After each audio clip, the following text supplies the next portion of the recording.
ನಮಸ್ಕಾರ ರೀ ಎಲ್ಲ ಪ್ರೀತಿ ಮಂದಿಗೆ ಕನ್ನಡಿಗನ ಹೃದಯಪೂರ್ವಕ ಸ್ವಾಗತ. ನಮಸ್ಕಾರ ರೀ ಎಲ್ಲ ಪ್ರೀತಿ ಮಂದಿಗೆ ಮೊದಲೇದಾಗಿ ಕನ್ನಡಿಗ ವಿನಾಯಕ್ ಬ್ಲಾಗ್ ಚಾನಲ್ಗೆ ಹಾರ್ದಿಕ ಸ್ವಾಗತ ರೀ.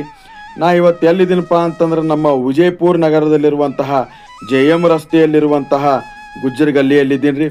ಇವತ್ತೇನದಲ್ಲ ವಿಶೇಷವಾಗಿ ಹನುಮ ಜಯಂತಿ ಪ್ರಯುಕ್ತ ಇಲ್ಲೇನದಲ್ಲ ಅನ್ನ ಸಂತರ್ಪಣೆ ಕಾರ್ಯಕ್ರಮ ಆಗಿರ್ಬೋದು ಮತ್ತು ಪೂಜೆ ಕಾರ್ಯಕ್ರಮವನ್ನು ಸಹ ಇಲ್ಲಿ ಅತಿ ವಿಜೃಂಭಣೆ ಹಾಗೂ ಅದ್ದೂರಿಯಾಗಿ ನೆರವೇರಿಸಲಿದ್ದಾರೆ.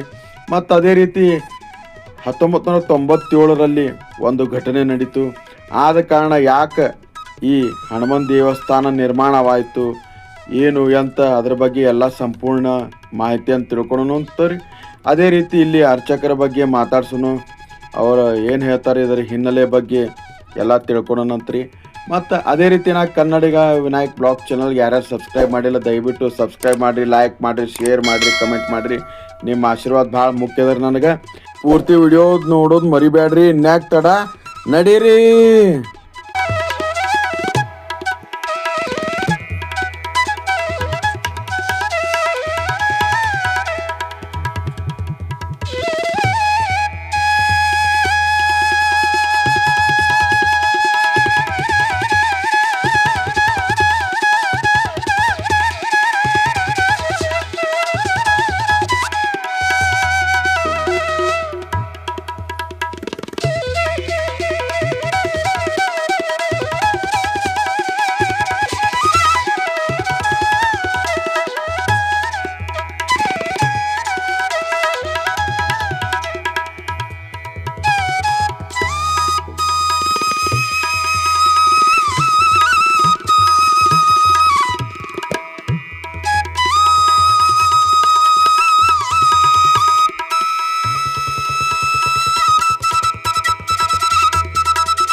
ರಮಣ ಗೋವಿಂದ ಗೋವಿಂದ.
ಹೇಳ್ರಿ ಗುರುಗಳು ಸ್ವಲ್ಪ ಈ ದೇವಸ್ಥಾನದ ಬಗ್ಗೆ ಹಿನ್ನೆಲೆ ಬಗ್ಗೆ.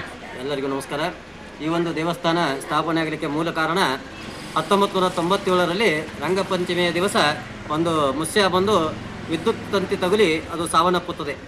ಆ ಒಂದು ಸಂದರ್ಭದಲ್ಲಿ ಎಲ್ಲ ಬಡಾವಣೆಯ ನಾಗರಿಕರು ಅದನ್ನು ಕೂಡಿಸಿ ಮೆರವಣಿಗೆಯನ್ನು ಮಾಡಿ ಅದನ್ನು ಎಲ್ಲಿ ಸ್ಥಾಪನೆ ಮಾಡಬೇಕು ಅಂತ ಉದ್ದೇಶದಿಂದ ಕೇಳಿದಾಗ ಇಲ್ಲಿ ಜಾಗವನ್ನು ಗುರುತು ಮಾಡಿ ಈ ಸ್ಥಳದಲ್ಲಿ ಆ ಒಂದು ಮುಸ್ಯವನ್ನು ನಾವು ಇದು ಮಾಡಿ ಅದರ ಮೇಲೆ ಮುಂದೆ ಗುಡಿಯನ್ನು ಕಟ್ಟಿ ಆ ಒಂದು ಹನುಮಾನ್ ಮೂರ್ತಿಯನ್ನು ಪ್ರತಿಷ್ಠಾಪನವನ್ನು ಮಾಡಿದ್ದೇವೆ.